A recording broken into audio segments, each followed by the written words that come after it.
Página 1. Poinsett, por José Fuentes Mares, 1951. Historia de una gran intriga. Advertencia a la cuarta edición.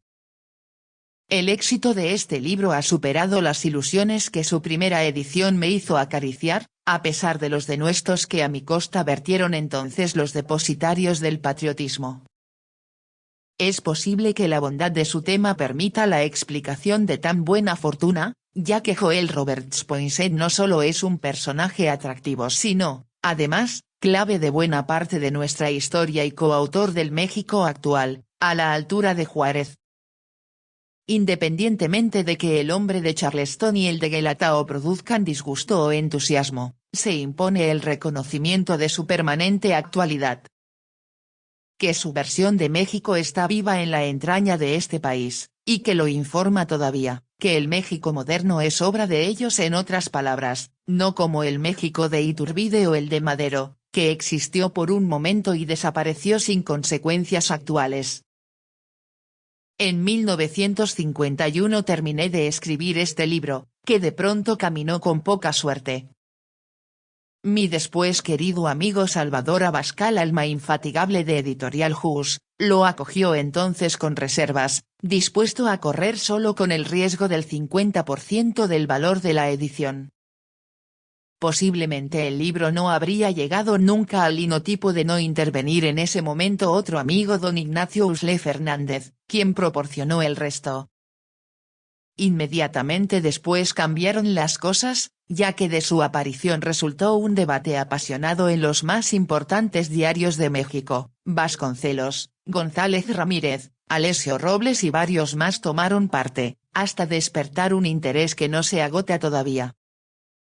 Que ese interés haya ido de menos a más, y no de más a menos, es una prueba de fuego para cualquier autor. Todo me hace suponer que mi Poinsett resultó un buen libro. Sin olvidar, por supuesto, con motivo de su cuarta edición, a Salvador Abascal e Ignacio Usle Fernández, que lo hicieron posible. Ahora que esto de las diversas ediciones, sobre todo cuando entre las unas y las otras median años, plantea al autor una serie de problemas de conciencia, pues, ¿cuál ha de ser su actitud frente a la reedición de textos que expresan convicciones parcialmente liquidadas? Enviar de nuevo al editor las páginas que ya no reflejan cabalmente su pensamiento, no es, solo por eso, una forma de ratificarlas por encima del nuevo punto de vista. Y por otra parte, ajustar el texto viejo a las nuevas convicciones, ¿no es una forma ciertísima de defraudar al lector de ayer? Porque la cuestión es muy clara, y se reduce a términos inequívocos: de no reajustar el texto, se quedará en posición poco clara ante el lector de la cuarta edición; de reajustarlo, se habrá defraudado a quien compró y leyó la primera. No veo cómo se pueda ser honesto con los dos al mismo tiempo. Por lo mismo, consciente de los riesgos de la alternativa, y a pesar de no compartir ya totalmente algunos puntos de vista sustentados en la primera edición, prefiero respetarlos en esta cuarta, con la sola salvedad de hacer constar aquí el único que me parece fundamental, o sea el que se refiere a la querella entre federalistas y centralistas sobre cuál de esas formas de la organización política se ajustaba a la realidad mexicana. Cuando se redactó este libro, el autor compartía la tesis alamanista, según la cual los constituyentes de 1823, en servil imitación del régimen prevaleciente en los Estados Unidos, favorecieron la adopción del sistema federal. El federalismo mexicano, de acuerdo con el criterio sentado por el famoso guanajuatense, resultaba un puro acto de imitación extralógica, para emplear una expresión que gustaba a mi maestro Antonio Caso.